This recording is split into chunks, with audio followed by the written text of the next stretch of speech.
The story of the British 5 pence coin of 1971 begins at one of the most transformative moments in the history of British currency, when the nation undertook the momentous change from the old pounds, shillings, and pence system to the new decimal currency that would reshape daily life commerce and the entire monetary identity of the United Kingdom.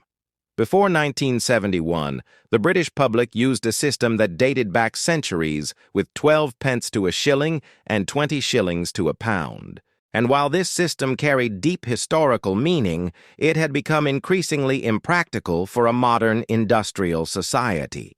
Many countries around the world had already moved to decimal systems that were easier to calculate and more consistent with international standards, and Britain finally made the decision to follow suit. The changeover, known as Decimal Day, or D-Day, took place on 15th of February 1971, and the introduction of new coins, including the new 5 pence piece, played a central role in preparing the public for the future of British money. The 5 pence coin, introduced in 1971, was not entirely unfamiliar to the British people, because it had first appeared in 1968 as part of the early transition toward decimalisation. It was designed to be equivalent in value to the old 1 shilling coin, and for this reason it shared the same size, weight, and general feel as the shilling that people had used for generations. This careful continuity ensured that the public could adopt the new coinage without confusion, and that shopkeepers, banks, and businesses could continue operating smoothly during the national transition.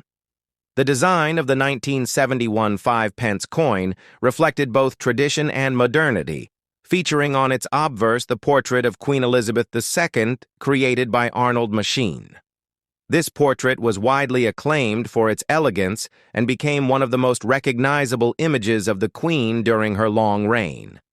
The reverse design displayed the crowned thistle of Scotland, created by the artist Christopher Ironside, symbolizing unity, heritage, and the deep connection between the nations of the United Kingdom.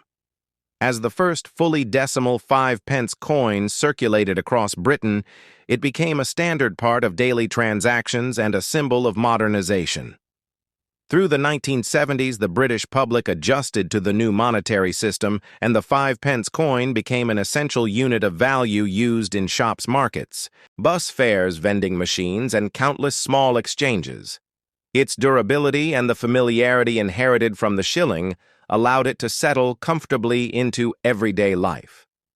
Over time, however, as inflation changed the value of money, discussions emerged about whether the sizes of the decimal coins should be reevaluated. Many felt that some of the coins were too large for their relative value, especially as purchasing power shifted.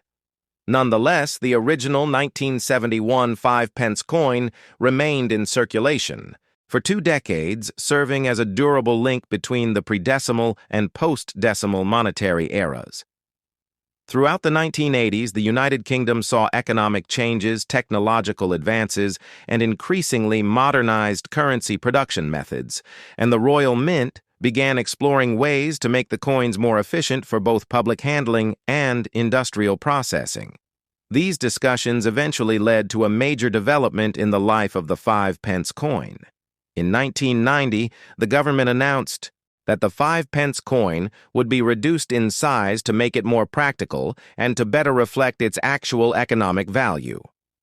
Thus, in 1990, the smaller 5 pence coin entered circulation, and the original larger 1971 version gradually began to disappear from wallets and pockets across the country. By 1991, the old larger coins were officially demonetized, ending their 20-year chapter as a circulating denomination. Yet the legacy of the 1971 5 pence coin remains highly significant. For coin collectors and historians, this coin represents one of the most important transitional issues of modern British numismatics.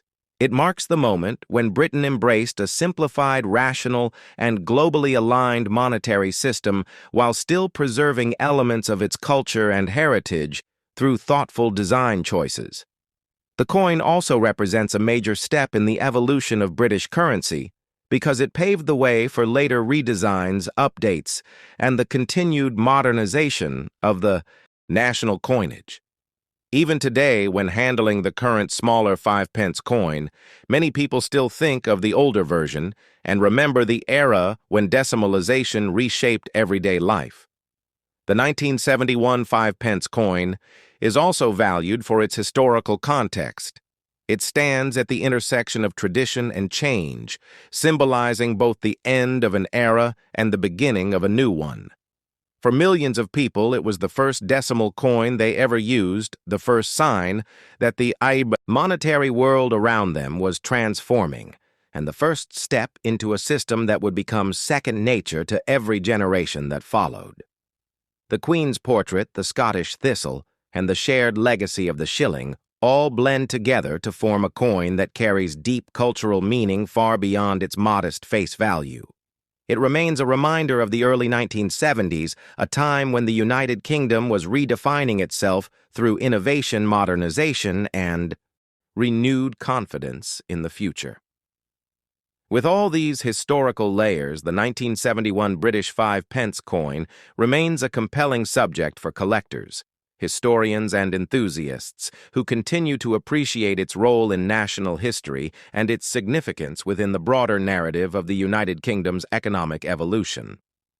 As we move deeper into the story of the British 5-pence coin of 1971, it becomes increasingly clear that this small piece of metal serves as a window into the broader transformation of British society during the second half of the 20th century. The journey of the coin is closely tied to the technological evolution of minting practices in the United Kingdom. In the years leading up to decimalisation, the Royal Mint had already been planning a major shift in how coins were produced. The move from Tower Hill to the new modern facility in Llantrisant, South Wales in 1968 represented a turning point. The new facility allowed for faster, more efficient, and more precise production of the new decimal coins, including the 5-pence piece. The machinery introduced there could produce coins at unprecedented speed and accuracy, ensuring that the country would have enough currency to support the massive national conversion taking place in 1971. The 1971 5-pence coin also played a role in helping people adjust psychologically to decimalisation. Many older citizens had lived their entire lives with shillings and pence, and the introduction of a new currency system created real anxiety. But because the 5-pence coin matched the old shilling in size, weight, and general usage, it softened the cultural impact and made the transition more approachable. This continuity helped generate trust in the new decimal system. Schools across the United Kingdom used teaching materials to help children learn the new units of currency, and the 5-pence piece was a central part of those lessons. In classrooms, teachers passed around the coins, letting students compare them with the traditional shilling, explaining how its value would now be expressed in a simplified decimal form. For many children, the 5-pence coin became one of their earliest experiences in understanding money and mathematics in the new decimal world.